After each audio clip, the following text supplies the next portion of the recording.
কী অবস্থা সবার? তো আমের সিজন তো চলেই গেল, কিন্তু আমি তো আর আম আঁকাইনি। তো ভাবলাম যে আজকে তোমাদের সাথে আম আঁকানোর রেসিপিটাই শেয়ার করি।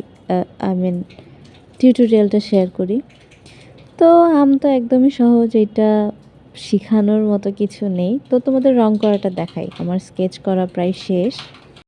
তো আমি এখন রং করব। ফার্স্টে আমি গ্রিন কালারটা দিয়েছি, তার উপরে আমি ইয়েলো কালারটা দিব। সব কিছু ছোপ ছোপ করে দিব, মানে পুরোটা ভরাট করে দিব না, একটু একটু জায়গায় জায়গায় দিব। তো এখানটা আমি হচ্ছে যেভাবে করেছি সেভাবে করলেই হবে। আর যেটা একটু বেশি গাঢ় করতে চাই ওটা একটু লাল দিলেই হবে। তো এই আমটা আমি লাল করব। তো আমি ইয়েলো কালার দিয়ে তার উপরে অরেঞ্জ দিয়েছি, আর তার উপরে রেড কালার দিয়েছি, আর হালকা গ্রিন কালারটা ইউজ করেছি। আর ডালটা আমি গ্রিন আর হচ্ছে ব্রাউন কালারটা দিয়েছি। দেন পাতার রঙে আসি। পাতা রং করতে গিয়ে আমার একটুও ভালো লাগছিল না, তো আমি এমনি একটা করে রং করে ফেলছি। আহ আসল কথা, আমার রং করা ভালো হয় না এই পাতা। আমি এক্সপেরিমেন্ট করতেছিলাম।